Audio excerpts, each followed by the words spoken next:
Look at this tiny Canon camera. It looks like a normal point-and-shoot camera, but hidden inside this pocket-sized body is a crazy 40 times optical zoom. From a wide travel shot all the way to the subject that are extremely far away, this one camera can do both. But with the smartphone becoming better every year, is the Canon PowerShot SX740 HS still worth using today? Let's find out.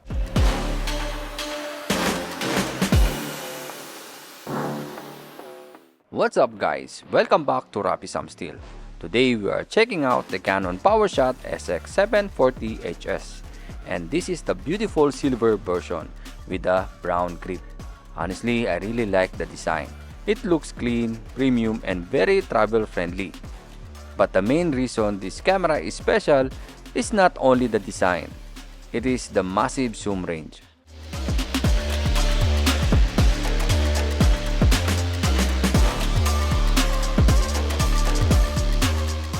The Canon SX740 HS is small enough to carry inside a compact bag, and its weight approximately 299 grams with a battery and memory card. The grip is small, but because of this rubberized section, it still feels secure in the hand. You also have a proper mode dial on the top, so this is not limited for full automatic shooting. You can use program mode, shutter priority, aperture mode, and even full manual mode. And for selfies or traveling vlogging, the 3-inch screen can flip upward approximately 180 degrees.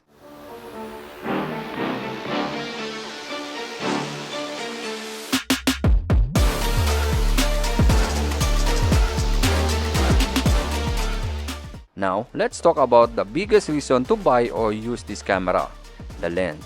At the wide end, it starts at 24mm equivalent, which is useful for landscape, buildings, group photos, and travel shots.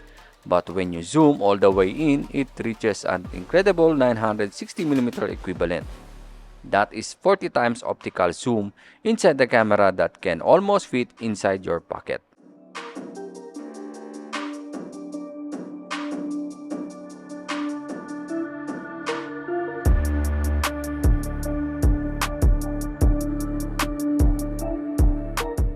At the maximum zoom, even a small movement from your hands become very noticeable. Thankfully, the SX740 has an optical image stabilization to help keep the shot steadier. And of course, for the best result at 40 times, I would still recommend using tripod, monopod, or supporting your hands against something stable.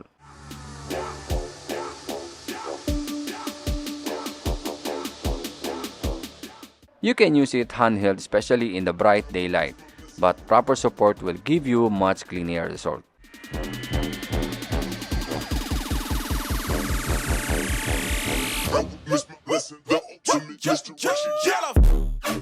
For photos, the SX740 HS uses 20.3 megapixel 1.23-inch back illuminated CMOS sensor together with the Canon DG8 processor.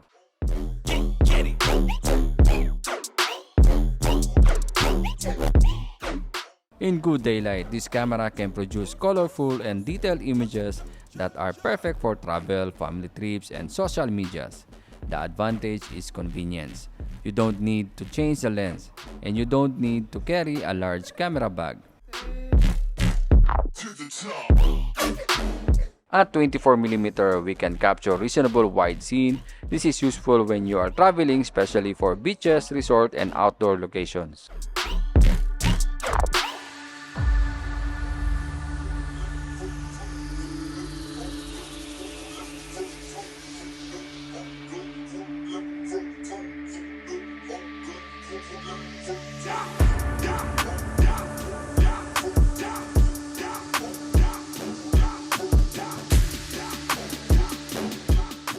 For portraits, I recommend stepping back and zooming slightly.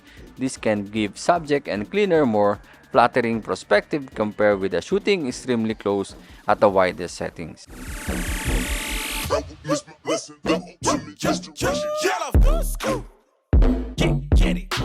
The camera can shoot at up to approximately 10 frames per second with focus lock, which can be useful to casual action, children, pets, and travel moments. But remember, this is still compact camera. It is not designed to replace professional sports or wildlife camera. The strength of the SX740 HS is giving you an extremely long zoom without needing to carry a large telephoto lens.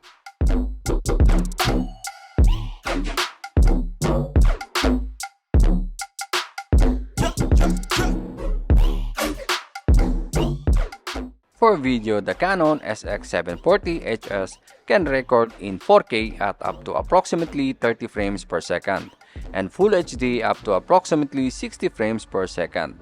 The flip-up screen makes framing yourself easier, so technically you can use this for travel vlogging. However, Canon lists USB-C and HDMI connection but no dedicated external microphone terminal. Because of that, serious vlogger may prefer to record their audio separately. I like the color guys, silver. It's nice. So, yeah. Again, this is the quality of the camera from 4K on this Canon SX740. If you want to do a vlog, so again guys, if you don't have budget for the Canon G7X Mark III, this is the best option, the SX740. And before we end this video guys, I want to share something special. As someone who loves cameras, photography, and filmmaking, I'm starting a new journey in one of the most beautiful islands in the Philippines. Introducing Siquijor Camera House, a camera rental service made for travelers, vloggers, and creators visiting Siquijor. Soon you can rent cameras, lenses, and creator tools, from simple travel cameras, vlogging setup, up to cinematic creator packages. So even if you travel without bringing your own gear, you can still capture amazing memories, because when you visit a beautiful place like Siquijor, don't just explore the island. Capture your story. Our rental service is coming soon, so please support us by liking and following our official Facebook page, Siquijor Camera House. Be part of our journey from the beginning. Rent, shoot, and explore.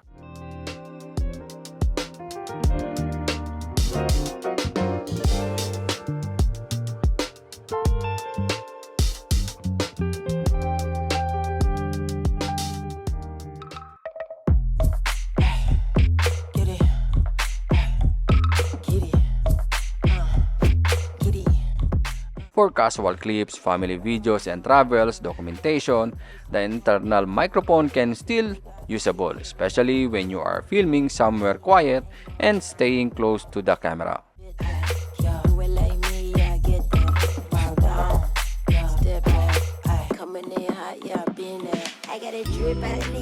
Nice to meet ya. Alpha baby, I'm a leader. Good anywhere, just like a visa. I'm the whole damn package, got the features. If you wanna drive the boat, I can teach ya. Stay wavy, that's all I mean, ya. All I know is get a cream on a daily. Me and my team. The SX740 HS also include Wi-Fi and Bluetooth connectivity, allowing you to connect into the compatible smartphone through the Canon's Camera Connect app. That make easier to transfer selected photos for quick posting while traveling. Yeah, I ain't got a flex, cause I got it. Sugar in a honey and a iced tea. Honey, I'm a 10, I don't care if they like it. Charge it to the game if I hate them. Now, let's be honest about the limitation. First, the camera has a relatively small sensor. It performs best when you have enough light. At night or inside a dark location, image noise becomes more noticeable, especially when you're using higher ISO settings. Second, the lens becomes darker as you zoom. It starts at f3.3 and reaches up to f2.6.9 at the telephoto end. So maximum zoom works best outdoors during daytime.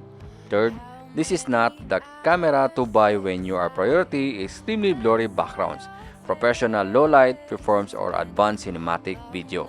This camera has a different purpose, maximum versatility inside a small body. It's all behind. I think the Canon SX740 HS is ideal for travelers who want one lightweight camera, families who want something simple to operate, people who enjoy photography distance subject, tourists who want wide landscape and extremely zoom without changing lenses, and beginners who want more physical controls than basic smartphone camera. What's ahead? But I'll go. So, is the Canon PowerShot SX740 HS still worth using?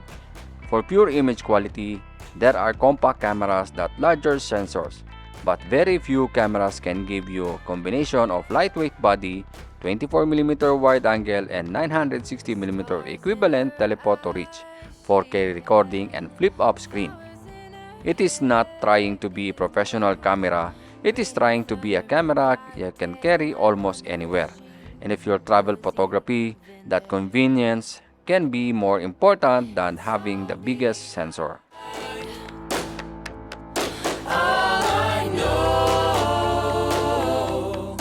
So, what do you think about the Canon PowerShot SX740 HS? Would you choose this compact 40x zoom camera or would you rather use your smartphone? Comment your answer below. And if you enjoy honest camera reviews, photography tests, and affordable gear discoveries, subscribe to Rapi Sam Steel. Remember, I don't chase trends, I use what works. Thank you for watching and I'll see you to the next video.